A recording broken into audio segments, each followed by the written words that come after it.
Welcome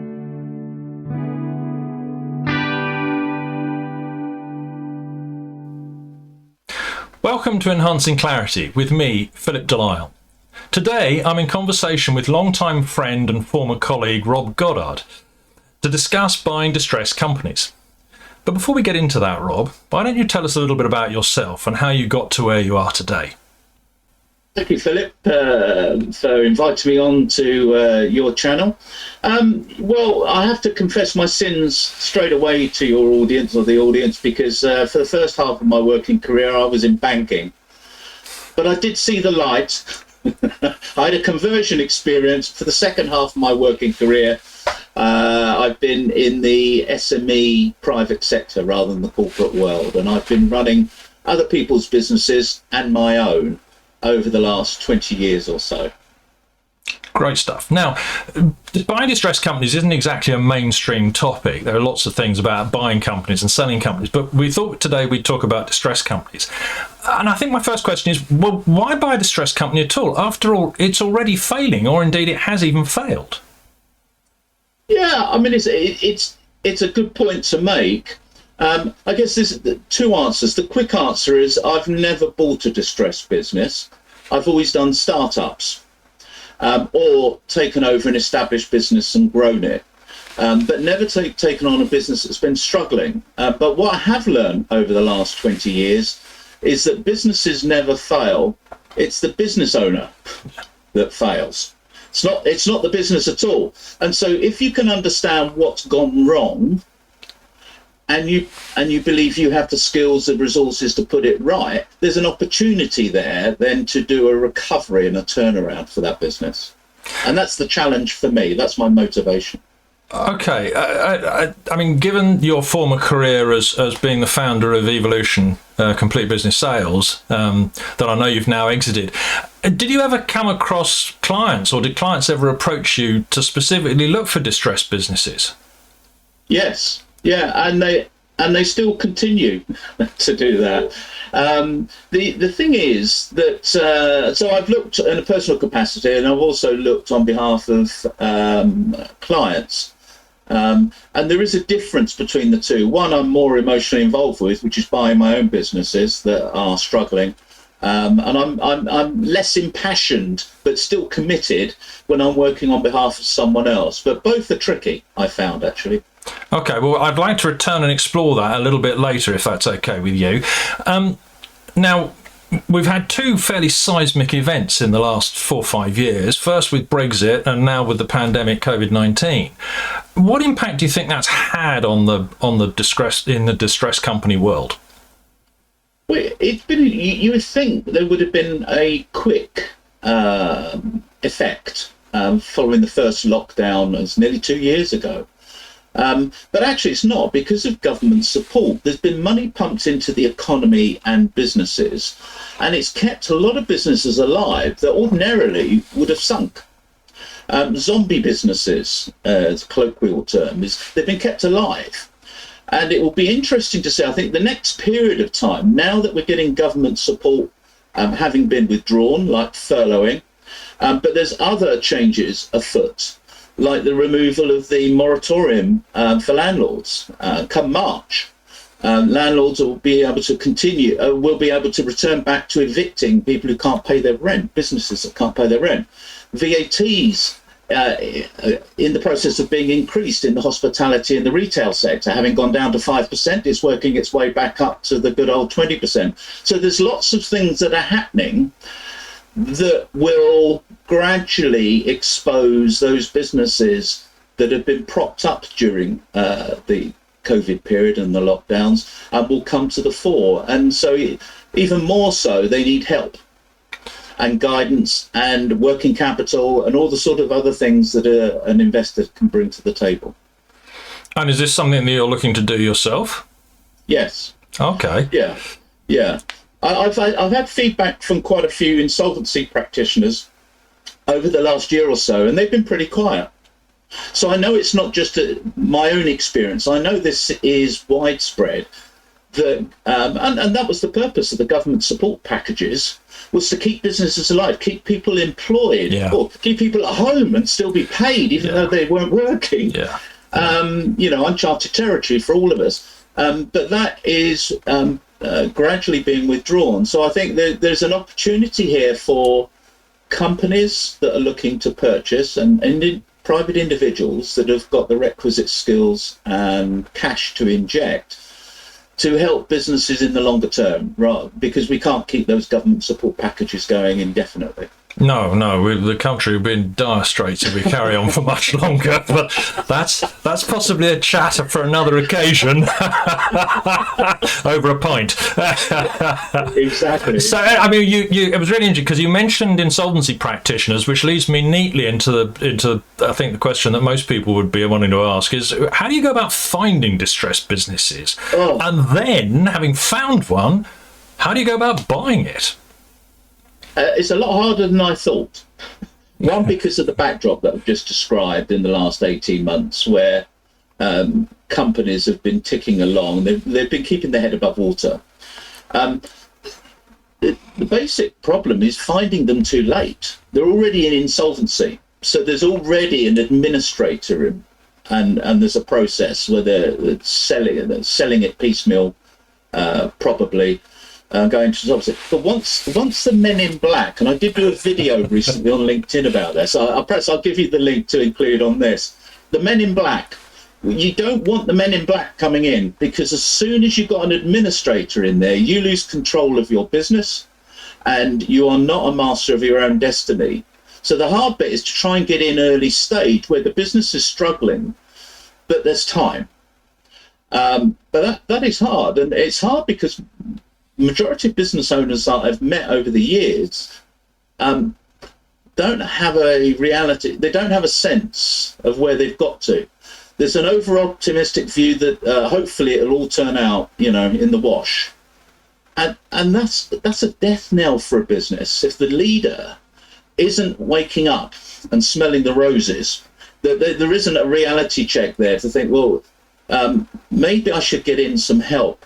Maybe it's a bit of pride. I don't know what the motivation is. I know that it's quite hard to get through, or very hard to get through to a business owner where the indicators on the dials are all going south. And so that's the hard bit. That's the hurdle I found to overcome. You raised an interesting point there, because I think, and I hope that some of the people who are listening to us now may actually be in the terrible position of worrying about how their business is performing. I mean, as you and I are both entrepreneurs, I've bought and sold umpteen companies and started lots, and I know that feeling of lying in bed wondering how you're going to pay the salaries on Friday. So what advice would you have for a business owner that is actually sort of teetering on the brink about how, either what can they do to save their business, or if you're going to have to go down the path of either shutting it down or looking for outside help, how would you advise them? The first thing, as I indicated a moment ago, is we've got to get over ourselves as business owners. It's to seek the counsel of someone we trust. And I've done that with you over the years. Someone who can ask the difficult questions, the questions you don't really want to be asked, because that's healthy. It might be uncomfortable for us as the person in situ, but it ain't half healthy to have someone alongside that cares about the future of your business, that is willing to play devil's advocate and ask you what are you seeking to achieve, etc. So get someone in that you trust, and you don't necessarily have to be paying oodles of money to them. It could be a trusted fellow business owner or someone that you trust their judgment and their business sense. So it doesn't have to be on a paid basis necessarily initially, but get someone in. Don't try and figure it out yourself, because someone that's coming in from the outside will see things differently to you. And it's like this in business, isn't it? When you're in the middle of it, it's very hard to see the wood for the trees. Yeah. Whereas someone coming alongside and seeing it from outside looking in can often see things that you've missed or taken for granted or not spotted, or not spotted the significance of what that thing is. So make yourself a little bit vulnerable to someone you trust would be my advice. Okay, that's a really interesting point from my point of view, because as you know, I've lived and worked in the States as well as over here, and had companies over there, and it's really interesting. There is a massive difference in attitude to business failure in Europe as opposed to in the States. And one of the things that I say to clients, and you may echo this, that if you're looking for investment, in the UK, people run a mile if you've had a business failure. In America, they won't give you the money if you haven't had a business failure. I know I'm oversimplifying it to make the point, but in America, there is no stigma to businesses failing. They just accept that that's part and parcel of earning your stripes. Whereas over here, that's an absolute no-no. Yeah, like you, I've worked in New York and I've worked the other side in California, and you're absolutely right. You've got to have the scars of battle. Yeah. We have a different view in this country, and it's somehow seen as failure rather than a learning experience that you can use as a launch pad, second time round, third time round. So I think there is that culturally within us. Yeah, no, I totally agree with that. So you touched on it a little earlier, but now I'd like to dig into it a little bit more. What's the difference between buying a distressed company for yourself? Now, I know you said you haven't yet done it, but so that might be an interesting question to explore. And buying one for a client. Well, definitely the emotional attachment is one, as I mentioned. Although I haven't made my first purchase, I've looked at over 50 and had meetings with at least a dozen of those. So there's a high attrition rate straight away. You know, about 1 in 4 I've actually met with, albeit over Zoom. When it's your own money, you look at things differently, and this is the difference between an entrepreneur and someone running someone else's business, and I've done both.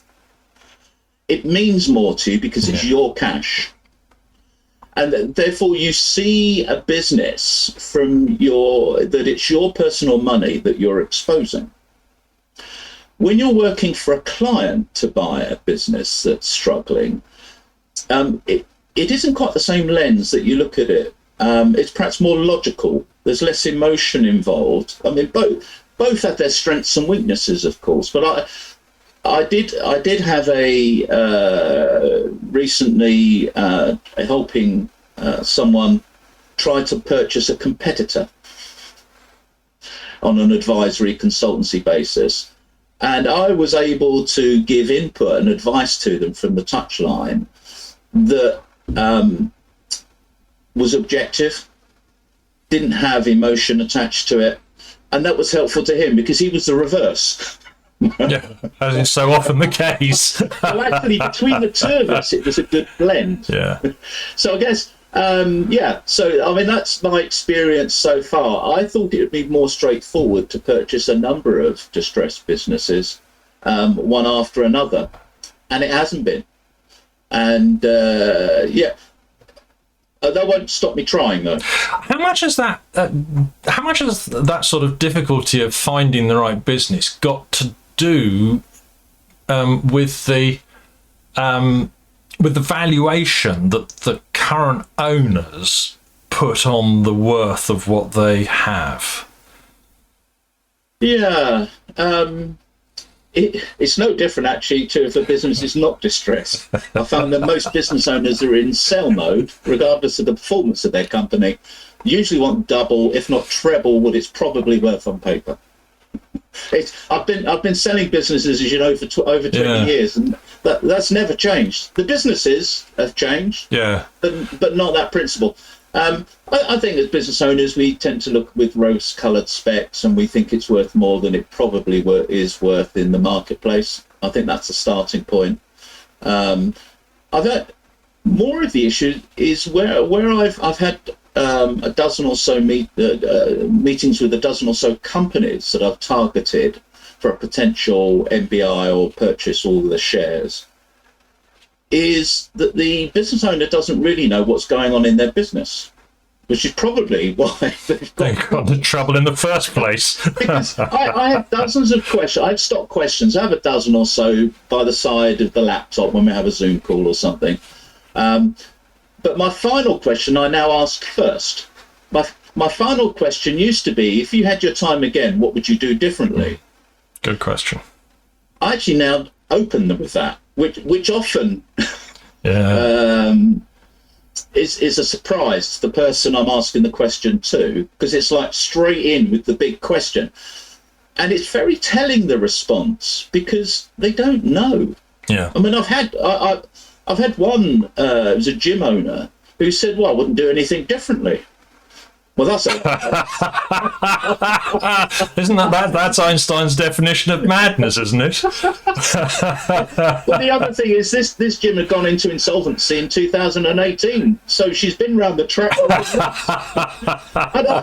It also means it counts them out for me to keep them on. If I bought their business, I wouldn't have them in situ to run it, because I don't want another job again. You know this. Yeah. I'm an investor, not an operator.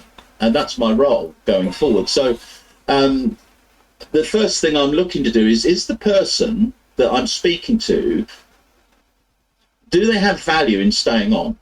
Yep. You know, can they add value? Yep. Or will it be the reverse? Yep. Yep. So with that gym example, that was definitely a person that wasn't going to be retained for any period of time.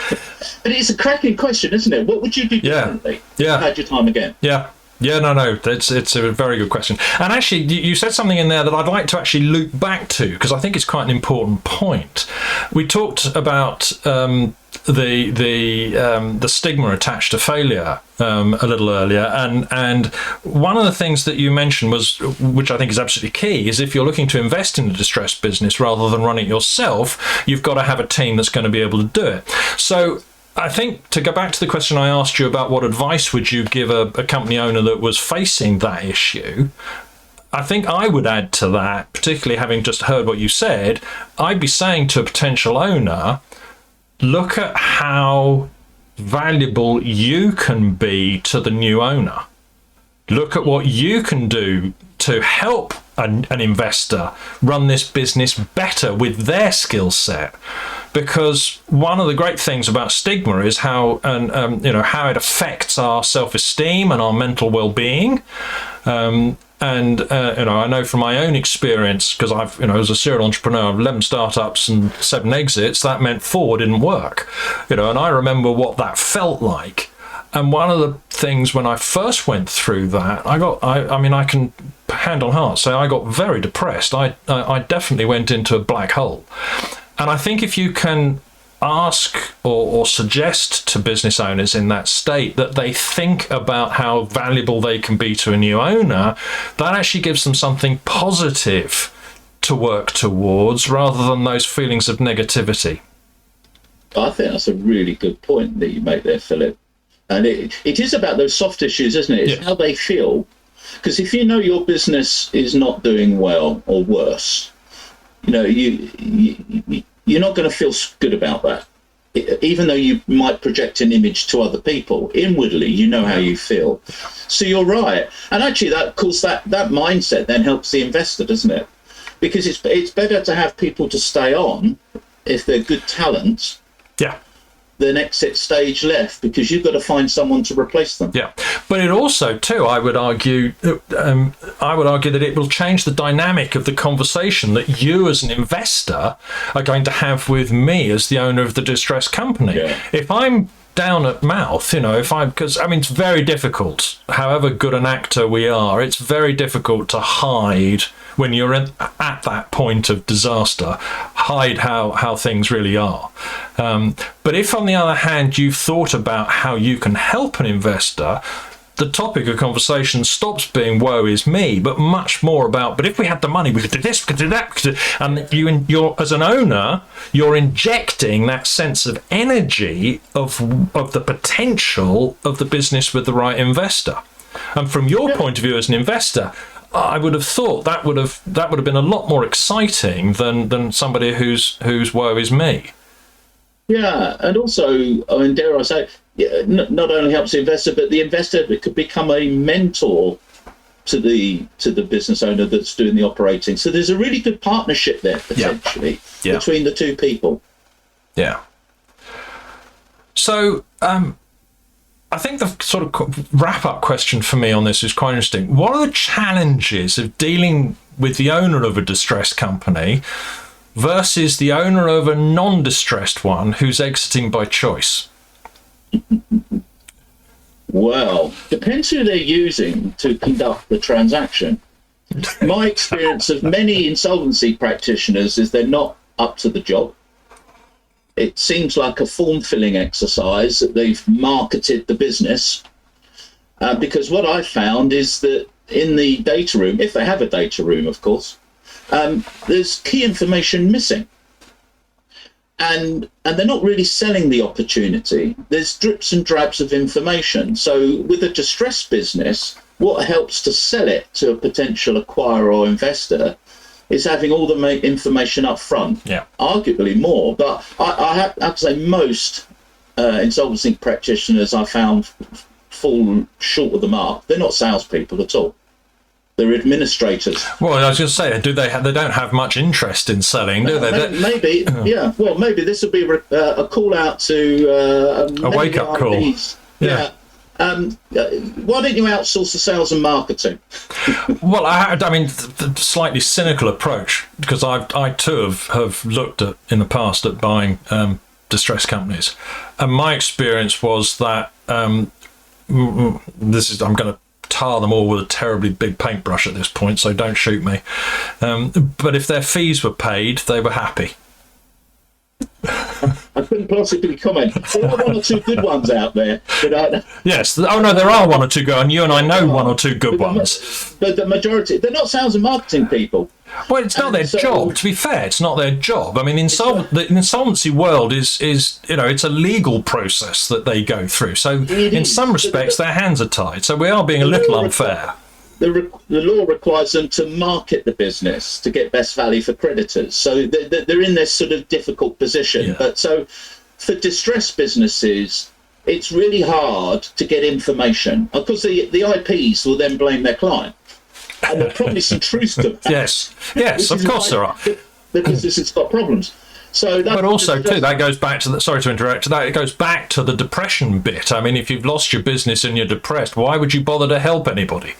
Yeah, well, no, yeah, exactly. Management accounts. Well, there might be another good reason before I move away from distressed and get onto profitable businesses. And I've detected this in a few that I've spoken with. The business is going to be sold out of administration to the current owner. And the last thing they want is someone coming in with an offer. Yeah.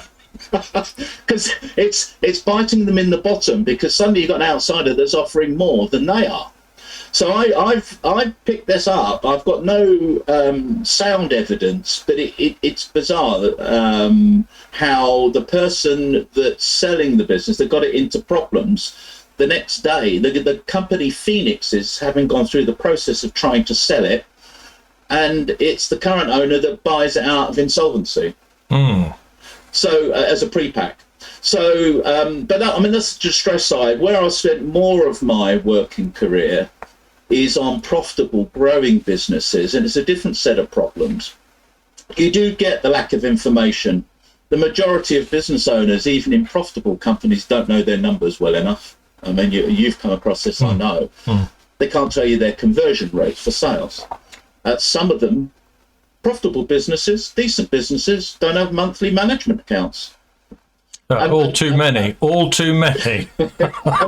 when you query it, of course, they say, "Well, I've done £500,000 net profit, Rob.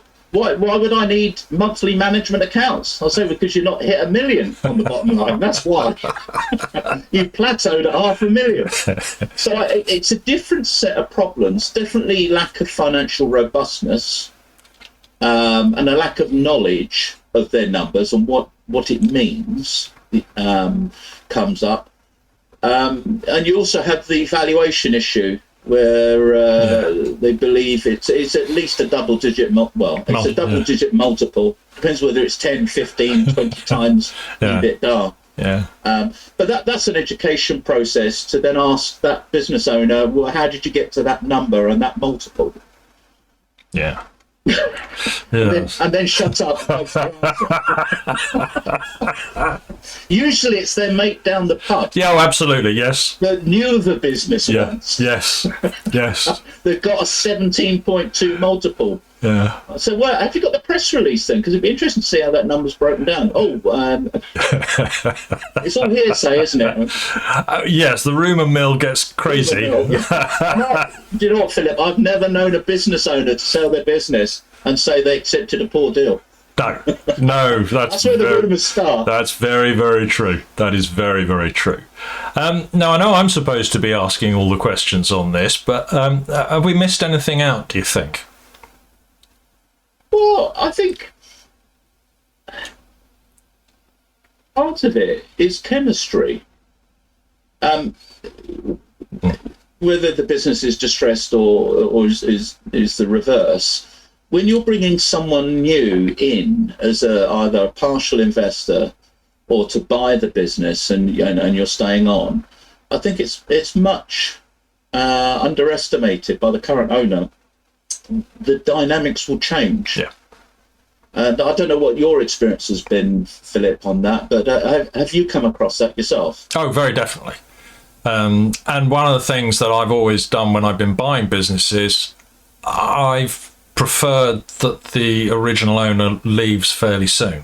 There have been instances where I've wanted to keep them on because they've got a skill set that we need, and as you say, the chemistry works. They're quite happy having a partner. The reason why I've always been my preference, if you like, or my first leaning is to get rid of the original owners on a purchase, is because they become a lightning rod for dissatisfaction for the staff that stay. It never happened like that in Rob's day. When Rob was running the company, no, never happened like that. And it's just like, yeah, okay, but that's why we are where we are today, and we need to change it. And that becomes very difficult if the other owners are around. Where this comes and works, and again, looping back on the soft skills side we were talking about earlier, and the outgoing owner or the distressed company owner being enthusiastic about the future, is actually at that point I'd be going, well, actually, we do want to keep somebody like that on, because they'll bring the staff with them for the changes that need to be made, so we don't fall into this bear trap again in the future. Yeah, of course, there is one technique you can use as a buyer. I know you'll know this, and I came across it recently. I won't say which industry because it might give away who the target business is, but it's a business where you have the owner and then you have a dozen staff, and they all report to the owner, and he's everything. He has the relationships with ultra high net worths who are their clients. He is the business. Nothing happens without his say so. And I'm interested because he's in an industry that I have a real passion for privately. So involving, it's automotive. Yeah. And I'm interested in buying it. And he wants £1 million, of course. Don't they all? Yeah. And he said, but I'm willing to stay on for 5 years. Oh, I want to stay on for 5 years, not I'm prepared to. He wants to stay on for 5 years. He just wants to cash out now, take his money off the table, his £1 million, but carry on working in the same business. So I said, well, I'll tell you what, I don't think you can go anywhere because you are the business. You're at the centre of your own universe. I'll pay you the £1 million, but over the next 5 years out of company profits. That way you're tied in, because I don't want you taking my £1 million and going off stage left next week because you've had your money. So he's considering that deal structure, which is I think you often have to talk in very basic terms, don't you, to get the message across? Well, particularly in that kind of instance. Said, no, I'll stay on. I'll sign a document. Yeah. I said, no, I don't want a document. That's just a piece of paper. Yeah. I'll pay you. I'll pay you on a drip feed over the 5 years. And if the business is good as you say it is, and I believe your forecasts, if your forecasts are accurate, you'll make more than £1 million. Yeah. So I'm paying you more. Yeah. And of course, that's the I was going to say naivety and arrogance combined of that kind of owner managed business. They don't realize that the fact that they do absolutely everything actually makes that business worthless. Because the moment they sell it and they go, everything leaves with them. Why would anybody want to buy that on anything other than an earn out? Well, of course, the reason they have that mindset when you have the temerity to question it is they say, well, the business runs itself. Yeah. Really? So why are you taking a salary and dividends? The business runs itself. I mean, when's the last time you had a holiday? Yeah. Without the mobile phone laptop with you in the suitcase? Yeah. Yeah. Yeah, I think.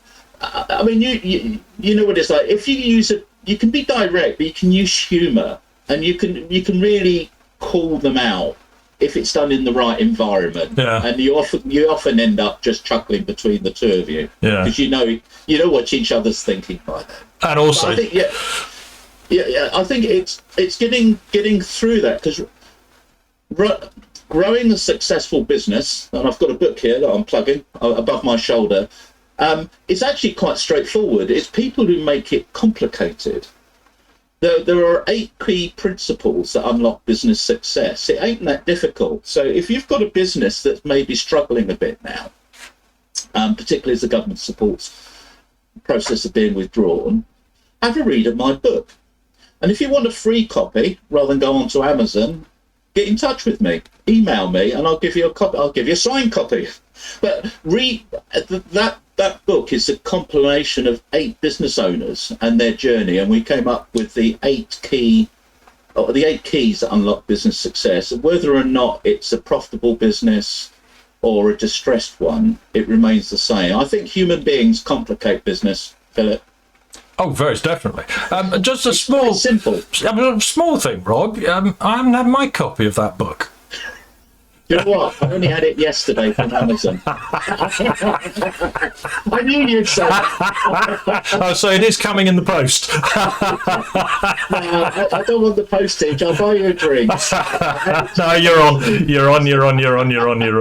Yeah, no, it's going to be launched 25th of November, so it's some advanced copies. Oh, good. But it is, and this is why it's good to have someone alongside, like a mentor, something that you do, Philip, I know really well, because I've benefited from that over the years. It's just having someone in the trenches with you. Yeah, yeah. Because it can be lonely, can't it? Oh, it's incredibly lonely. And to have someone that's knowledgeable and understands and can be a critical friend sometimes, as well as a support, is superb. Yeah. It's worth whatever the money you charge, Philip. It's worth. Well, you're starting to do the same thing as well, so you know what it's worth from both sides. I do, and I think you can see when the light bulb goes on. Yeah. When someone has struggled with something. Yeah. That's a precious moment, isn't it? Oh, that's why. That's the reason for doing it, really. It's it's a great life. It's a great life. I love it. Yeah. Sure. Rob, if you don't mind, I'm going to bring this to a close. It's been really, really enjoyable. But I thought I'd tell you a little story. I actually bought a distress company very early in my career from I was put in there by a bank that you know well, but I won't mention. One of their clients got into difficulties. They were in the automotive trade, which as a young man was my love, and my first business was in the car trade. First day I turned up, the finance director opens her drawer and with a sweep of the hand says, "So when are you going to pay all these invoices?" We'd done all the due diligence that we should have done. I used one of the top London accounting firms. We turned that business inside out and upside down because the bank's reputation was on the line with this as well. As you can imagine, the bank were not best pleased when I took my money and walked away. And it goes to the point too about what we've been talking about earlier. They just didn't want to admit that they got problems, and they didn't want to admit half the things that they were there. So I've got first-hand experience of how badly that can go wrong. Had I had this discussion with you beforehand, of course, I'd have been an awful lot better prepared. So thank you, Rob, very much for sharing your knowledge and expertise. As always, it's been a real pleasure talking with you. Likewise, Philip. Same here. Catch up soon. Yeah, bless you. And finally, thank you all for joining us, and I hope you'll return for another In Conversation With on the Enhancing Clarity channel. Goodbye.